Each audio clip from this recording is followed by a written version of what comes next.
We back at it again. I got Dave. Yo, what's up? Vito. Yo, what's good, baby? What up? What up? Always with the delayed reaction, man. The delayed reaction. Look, man. We got a couple good topics for y'all. Last week, Dave submitted like 5 topics, and we didn't get to all of them. But I've been getting a little feedback on that last episode. I've been seeing people like reposting it, talking about, man, I need that 850. I need that 850. Right. So that was a good topic, Vince. It's funny how last week kind of like morphed into that, because we didn't even know that we was gonna talk about that. We was talking about business and a whole bunch of other stuff, and it just morphed into the 850 versus the what was it, 70K? 70,000 versus 850 credit score. Yeah. Yeah. Yeah, that joint was crazy, man. Dave presented another topic, and I gotta pull it up here. And it's funny that the way he presented it last week, and it's on the back of the Philando Castile's case. And I don't even think that verdict had came out yet when Dave put it in the group chat. And so I just give y'all a quick backstory on Philando. Him and his wife or girlfriend, I'm not sure who she was. They were riding, and they got pulled over for a traffic light. In all of that, police came to the car, knocked on his tail light like they normally do, saying, "Hey, your tail light's out." And the guy says, Philando says, "Just want to let you know, I got my conceal and carry." So there is a weapon in the car. And so he said, "Okay, don't reach for it. Go ahead and get your license and registration." And then he reaches in his wallet or in his pocket, and the cop is, I don't know if y'all seen the video or not. The cop keeps saying, "Don't reach for it. Don't reach for it. Don't reach for it." And from what I saw, he just had his hand on his pocket, and the officer shot him like 5 times, just point blank range 5 times. And then he just started using a lot of explicit language, saying, F bombs and all of that. Because in my mind, he felt like he messed up. Like that to me, it was very evident that he messed up in that very moment. And so there was a cop that shot Philando, and then there was a cop on the other side of the vehicle. And so, in my opinion, I don't think there was any need for him to shoot him that many times, let alone shoot him at all. But I kind of want to, first of all, get y'all's take on that, and then we'll kind of hop into Dave's topic that he presented. I guess my first question, and y'all may know the answer to this, why he didn't just ask him to get out of the car? If the gun was in the car, why he didn't just, as a matter of fact, because there was more people in the car, why he didn't just ask him, his girlfriend, to get out of the car? Oh, and the daughter. They had like a little 5 or 6-year-old daughter in the car. Just ask them to get out of the car. You don't got to worry about a gun. Why wouldn't you ask him to do that? And he had another police officer on the other side. Right. So it wasn't like he didn't have no backup at all. I agree. And it wasn't dark. I mean, it was like maybe 6 o'clock. So it was dusk, but you could see. It wasn't like it was midnight or 3 a.m. So do y'all know why he didn't ask? Did that ever come out? Because I ain't never see why I never heard him say why he felt like he had to shoot him. Other than the obvious answer, he felt like dude was pulling a gun on him. Is that what happened? Is that just he just felt like he was pulling a gun on him or what? I think that's what happened. I don't know if that question ever came up, And I haven't went back to read the whole case and everything. I just know the verdict was they found the guy not guilty, and now he just walking off scot free. Yeah, of course. I'm sure that came up in court. I'm sure that question came up in court, but I don't know if it came up in the news. You see what I'm Yeah. Yeah. What say you though, Vince?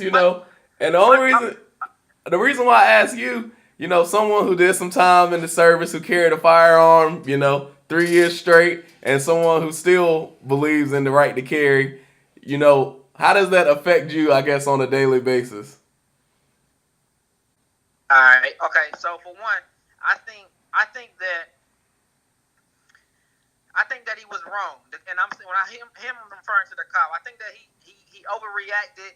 And I'm not taking his side, but I'm just saying in both cases he was scared, and Philando, he was scared. You see what I'm saying? Both of them were nervous. As soon as he got pulled, both of them got nervous. He realized that the guy was black, and the whole stereotype around what's been going on with black And then he, you know what I'm saying, both of them were nervous and both of them overreacted. The end result is just, you know what I'm saying, he got killed and now he's all free. You know what I'm saying? But I think that how you gonna tell him to reach for it when he reaches for it? Then you overreact. You see what I'm saying? Like Dave said, he should have got out the car. I think from seeing the video, I don't know if we seen the very beginning. You see what I'm saying? And that's the only thing with these videos that we see. I don't know if we seen the very beginning. I don't know what his demeanor was while telling him and his interactions with the cop. I only seen what the wife is kind of what was saying. Well, I didn't really hear him saying too much. Did you hear him saying too much? So I seen 2 videos or 3 videos. There's a video that the wife or the girlfriend has from the Facebook Live or whatever she was recording on. Then there's the police footage from his vehicle, and then there's also police footage once she gets into the car with the baby, and you know she's saying the baby was saying, you know, Mom, relax, I don't want you to get shot and stuff like that. And so from what I saw, Philando was very, very calm the whole time. He was just saying, hey, I just want to let you know straight up, you know, I got conceal and carry, so there's a weapon here. And then from there, like you said, the cop must have just got super nervous, and you can see on the other side of the car that the other cop don't even have his hand on his weapon, but the one who's on the driver's side with Philando has his hand on his weapon as soon as he says that. Hey, I got a conceal and carry. He reached for his gun, and I don't think that's standard protocol, but maybe, I don't know. I've never went to officer school. I wouldn't say just because somebody tell me I have a gun, oh, but then I'm on alert. No, it just lets me know. Well, hold on, it puts me on alert, but it doesn't necessarily mean, okay, let me draw mine first. You see what I'm saying? It just puts me on alert. Okay, you have a gun, I need to be, you know what I'm saying, extra cautious with you. But I carry, right? Okay, so he was doing the right thing. He let the officer know, sir, I'm carrying, and that's what you're supposed to do. If you didn't know, you have to let them know. If you have a weapon no more, you're supposed to let them know. All right. So he was trying to do the right thing. All right, you know what I'm saying? But I'm telling you right now, I'd rather, if I get pulled today, and yeah, I have my weapon on me, always do. But I'm not gonna let him know, because I'd rather get in trouble for not informing him and I might get probation, I might get 60 days in jail, whatever the case may be. But I don't want to put another officer on alert, and now my family got to try to settle in court for $3 million. You see what I'm saying? Because I'm gone. You know what I mean? And that's another thing. How do you give somebody $3 million if your side of the story was proven to be right? How do you get somebody to just give up $3 million like that? That don't add up to me. You know what I'm saying? That's basically like saying we were wrong. Let me give you $3 million. Yeah, I never understood that either. Like in all the big cases, like the Trayvon Martins, the Freddie Grays, Philando Castile, like every time there's always some large amount of money given to the family, and I don't understand how that works either. Well, I think you just don't. Go ahead. You just don't do that. That's almost like admitting guilt. You're like admitting guilt when you do that. Yeah, I agree. I think that's exactly what you're doing. Is you're just saying I'm guilty. Hey, I'm guilty, and I'm sorry that this happened to your son, but here's $3 million to kind of help you with your pain and suffering. Yeah, I think they don't think they criminally guilty. Like they didn't commit necessarily a crime. Yeah. But it's some type of inconvenience fee or something. Yeah. Either way, it's guilty. But like, I don't know. For me, I'm with Vince. I'm not. I think Philando handled it textbook, but I'm not gonna say nothing. You're going to have to search my car to find out I'm carrying. Yeah. It's because it ain't worth risking it to me. I already don't like dealing with police, so this already getting me pissed. We're getting hot. I'm already getting pissed. You're getting hot. Man, I've been drawn upon twice for what I consider to be no reason. One time I was right in front of the White House and I got drawn on. Like, she came out the car with her gun pointed at me. Yeah. And I've never seen that before. I've never seen anything. And it was for it was a speeding ticket. And she got out the car with her gun drawn. I've never seen that. Yeah. I've never had a gun drawn on me. I will say, I think, and, correct me if I'm wrong, Vince, but I feel like it's just like going to the military.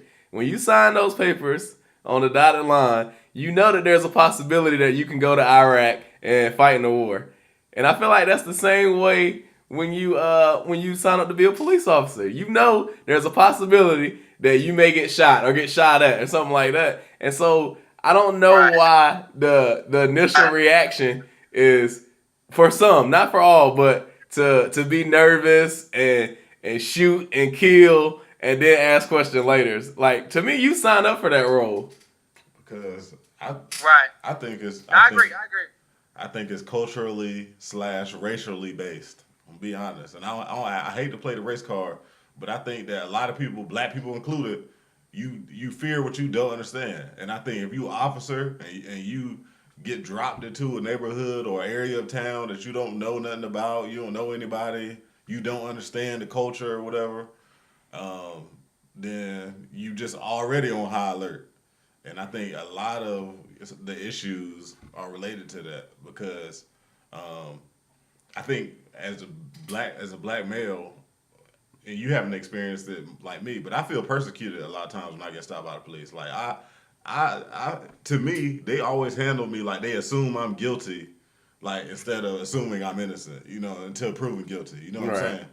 saying? And No, that's a good point. That's a good point, Dave. That's just been my experience. Is like I'm scum of the earth when they stop me. Yeah. They don't know nothing about me, but they come up with an attitude or they draw their gun on me. Like so when I got a gun drawn on me, it was me, my girlfriend at the time, and two other girls in the car. Like what do y'all think I'm doing? Like what am I doing that's so bad that you gotta draw your gun on me? Her excuse was she was a woman. So Oh, that that's was her. her excuse. That she felt like I was, if I were to like go crazy or whatever. She can already shoot you down in the Yeah. streets. And I just thought that was crazy because then she called back up and all that. So I just think they don't understand. Like when they go to, it's like it would be like if we was in New Bern, they'd be like, yo, if I'm riding in Craven Terrace, I gotta be on crazy high alert. Even though Yeah. it's not like that. Yeah. Like to me, it's not like that. It's not to me either. It ain't nothing like that. But like yo, if I go through trick court today, then I just gotta be guns blazing. Yeah. You know what I'm saying? And I think that's how kind of what Yeah, happens. yeah. You're right. Yeah. And to that point, I just feel like if that's the way you're gonna view it, then I think you shouldn't be a police officer. Like you take dang, I don't even know guy's name. He was like a resource officer at the high school. And not McGinnis, but the Latino guy. Hughes. Yeah, Officer Hughes. He was, and there was another white guy too that they were all, but they were cool. Like, yeah, there were fights and stuff that broke out of the school. They had to do their job. But for the most part, I felt like if I was in the streets, they wouldn't automatically draw their gun on me and want to shoot me down. Now, granted, policing a high school is a lot different from a whole city or community that's supposed to be seen as the hood or the projects or whatever. And so I just feel like, in my opinion, that they should just do some real heavy soul searching and more training and all of that before they just start sending people out here to police our communities. I mean, I agree with that, but I think some people that go to be police officers in the military, they going into that field because they want to have the legal right to carry a gun first of all, and then be able to use that gun. Like it's some people that want to go to like I think you was there. We went to the bar. I met a dude that was like, yo, he can't wait to get deployed again. He is waiting, counting down the days till he get deployed again. And I'm like, that's crazy to me. But it's some people that want to do that. It's some people that's like that's like an adrenaline rush. They feed off of that. You know what I'm saying? Yeah. So Yeah. I mean, I think you gotta screen them out. You gotta screen the crazy people that's kind of like, yo, I'm waiting for something to pop off. You know what I'm saying? Yeah. Because if you go into that like that in your shift as a police officer, any little thing gonna set you off, and next thing you know, somebody dead. Yeah, I think that maybe they should go through like a really high stress test, and maybe they do. I really don't know what the training looks like, but for instance, we all got what they call fight or flight. Like they should put them through multiple tests like that, and if they just remain calm and collective, then all right, cool. I think I can put you out on the streets now. You reached the 10th level of fight or flight, and you didn't react, so now you're good to go. Here goes your gun. Here's your cruiser. You good. But if you put me in a room with a stray dog and I'm like jumping all up on the walls and stuff like that, Like, I don't know if you good. You need to be on desk duty. Yeah, you on desk duty. I don't know if you good enough to be out in the streets with a gun. I agree with you, bro. And I think I think the thing that really gets me, and I can say I can only speak for the three that's on this podcast, that neither one of us are racist. We don't care if you white, black, Latino, if you poor, rich, it doesn't really matter to us. So I can say a comment such as this is that it kills me how they try to justify that it happens to everybody. No. Let's not be dumb. Let's not play this game. No, you see that it's different when it's the minorities. You see what I'm saying? Like, and I was sitting in my car, man, at cookout, right? Get in the line, and I'm chilling, and the police pulled up. I don't know if y'all know, because y'all ain't been around lately, but it's been a lot of, like, the young kids hanging at cookout. There's been some issues, been some fights and all that, right? So now they got police that patrol cookout in the late night hours. Yeah. And so it's like let's say 20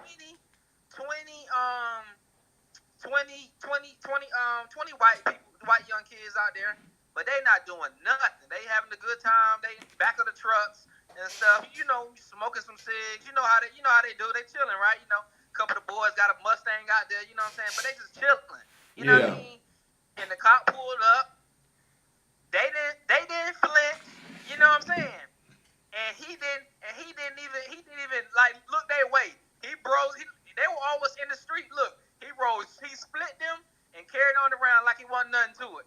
And I'm just sitting here looking like, man, if that was 20 African American kids out there, or 20 Mexicans, we would have had 20 Hispanic kids, or 20 Mexicans, yeah, 20 anybody. They would have had to get in their cars. They would have had to leave. Disperse.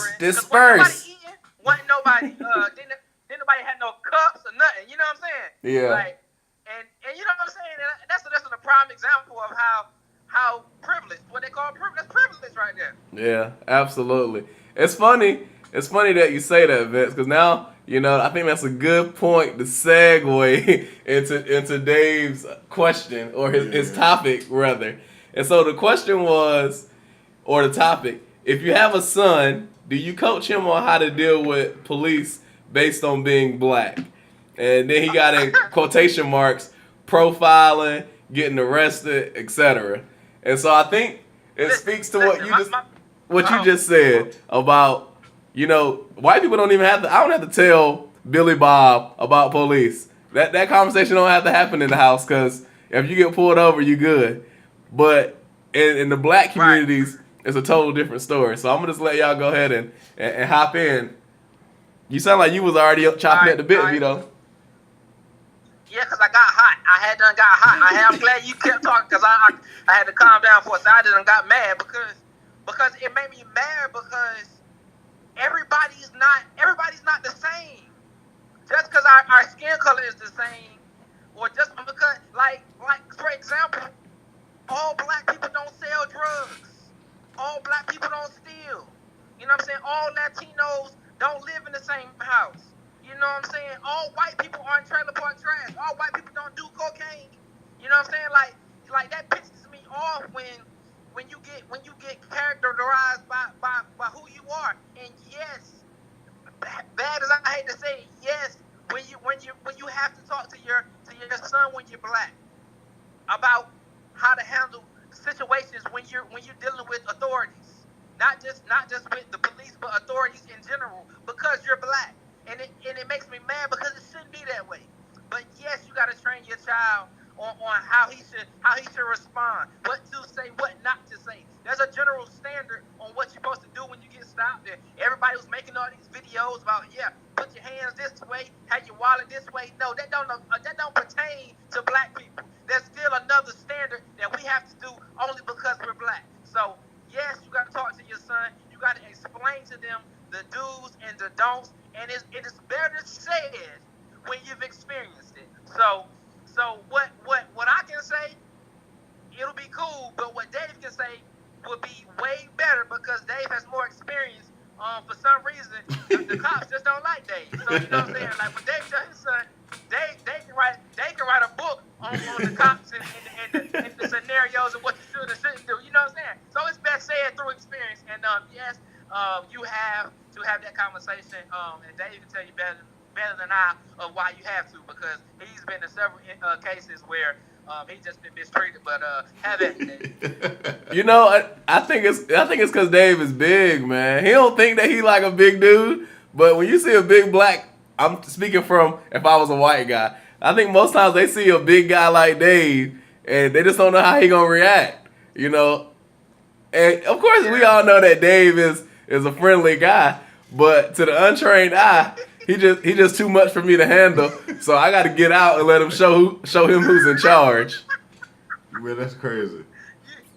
You might be right though. Go ahead. I've been in the car a couple times when he got pulled over, and they come out there and they just think bro stole the car or he Straight up. out of nowhere. You know, hey, is this car stolen? And then they do the separation thing, like one cop talk to Dave and then put me in the front of the car and talk to me on the other side. I'm like, man, we're just trying to get home. Bruh, it's crazy. Man, matter of fact, AJ been with me a lot of times. Man, I done got arrested sitting in the passenger seat one time. I was like literally a minute from the house. Not even a minute. Yeah, I made the turn to you the could house. throw a rock at the house. We were that close. Yeah. But I mean, for me, I think I would tell both my kids, male or female.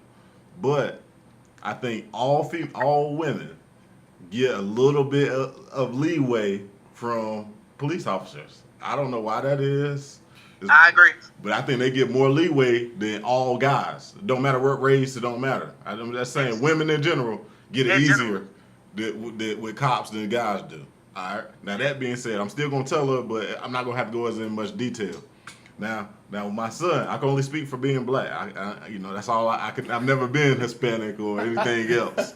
You know what I'm saying? So for being black, I think you gotta be extra cautious, man. Like, because in my experience, like I said, they're gonna assume you guilty. They're gonna assume you're a criminal. I remember this is my first interaction with a police officer. I will never forget this. So I don't know what happened. I guess my dad would come home from work one day and he got a speeding ticket. All right, so he hired a lawyer for it, and I didn't find out about any of this stuff till after, because I guess parents being parents, they don't let you worry about stuff when you're a kid. All right. I had to be every bit of like 8, 9 years old. It was summertime because I remember I wasn't going to school that day. My dad was going to work, so it was like 7 o'clock in the morning. So, mind you, this is a speeding ticket. So, and I lived in what was considered the white neighborhood. You know what I'm saying? Just it is what it is. I lived in Greenbrier. So, anyway, it's like 7:30.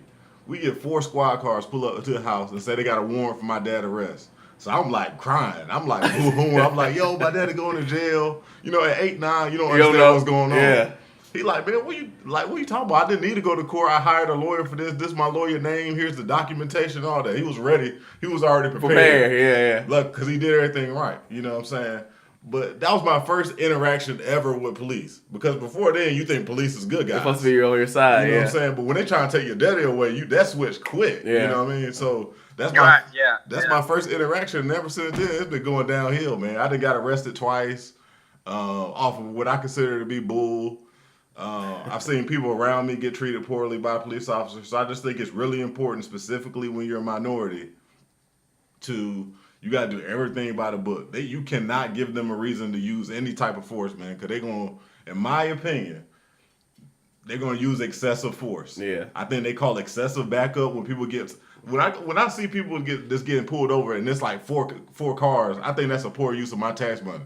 That's ridiculous to me. Yeah. Like, I don't think, I'm not a cop though, so I would love somebody that's a cop to come on and say why they do that. Yeah. But I think when they have like 4 cars and it's like 8 police officers around this one person, I think that's ridiculous. I remember one time I was getting some cheeks. I'm just gonna be honest. I would get some cheeks behind movie theaters in New Bern. I would get some cheeks. It was like 7 o'clock. It was still light. It was summertime. You know what I'm saying? It was literally 8 cop cars came. And I got out the car and I started counting the number. It was 12 cops that came, broke it up. They gonna pull her out the car and ask, was I raping her? I'm like, what are y'all talking? Y'all, man, we kids, man. I'm trying to get some cheeks. Yeah, I'm just trying to have a good time. Y'all messing that up. You know what I'm saying? So it's just like every turn that I've dealt with them, it's been excessive portion, and it's just they get hot, man.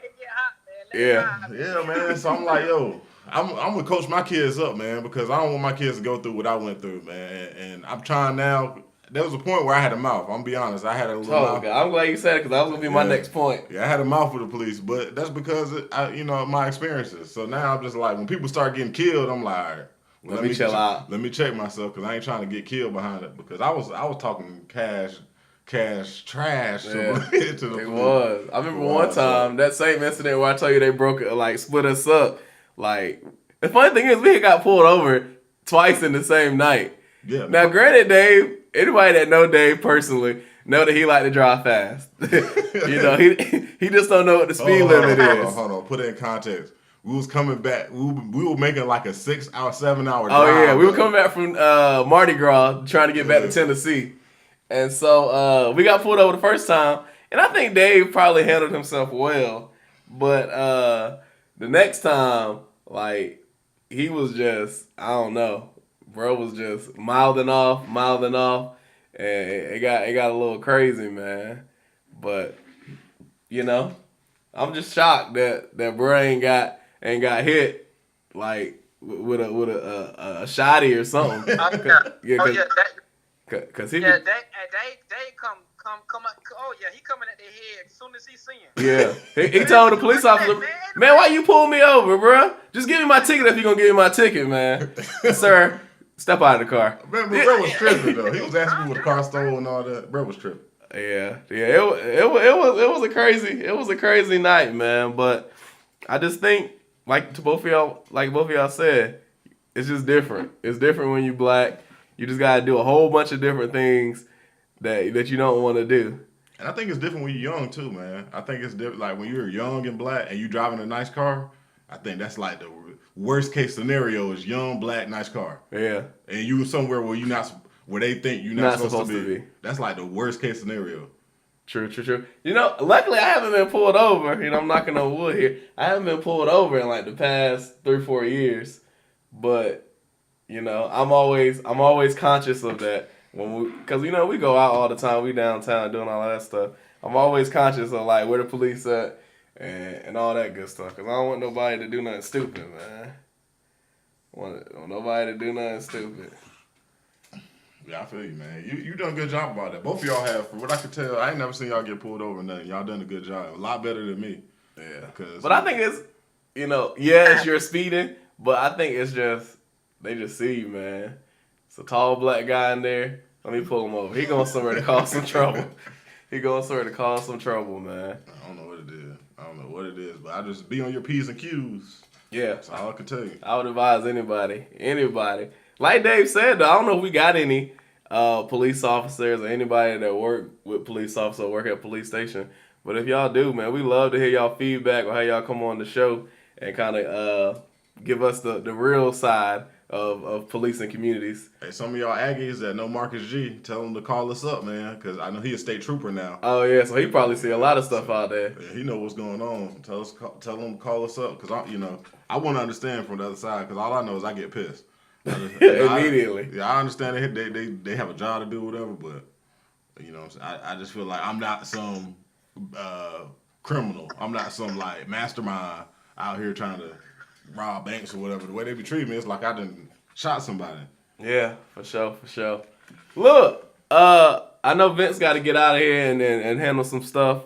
Y'all got any nuggets before we hop off? What you got, Vince? Nah, man, I really ain't got nothing for him, man. Look, this has always been my motto, man. If you're going to make a move, man, man, move in silence. You ain't got to post everything you do. You ain't got to let everybody know what you do. You know what I'm saying? Make moves in silence, and eventually they'll see you shining. So you ain't got to post it. If you want to shine and all that, that's the wrong way to shine. You know what I mean? It's the wrong way to shine. Stay low-key, make moves in silence, baby. Yeah, that's what's up, man. That's what's up. What was I going to say? I forgot what I was going to say now. Look, as always, we want y'all to share, comment, like, repost, do all of that stuff. We on iTunes, we on Stitcher, we on SoundCloud. We've been all over Facebook this last couple weeks trying to do some promoting, doing the questions and stuff like that. We'd love to hear y'all feedback on topics and all of that. We know y'all listening. We get the stats, but ain't nobody saying nothing. So even if y'all, I know sometimes when we first started, people would send me messages privately and stuff like that, which is cool. But definitely, and we need some people to come on the show and be a guest, man. So, we on episode what 18, 19, Yeah. and we ain't had no guests yet. So, we looking for somebody to be a guest on the show, kind of balance us out. So we looking for a woman, personally, to come on here and just go at it. Go at it with all the different topics that we present every week. But as always, man, we appreciate the love. We appreciate the listens. We appreciate the support. Yeah. Thank y'all, man. Just continue to keep it up, and we appreciate it. All right, we'll catch y'all next week. All right, y'all.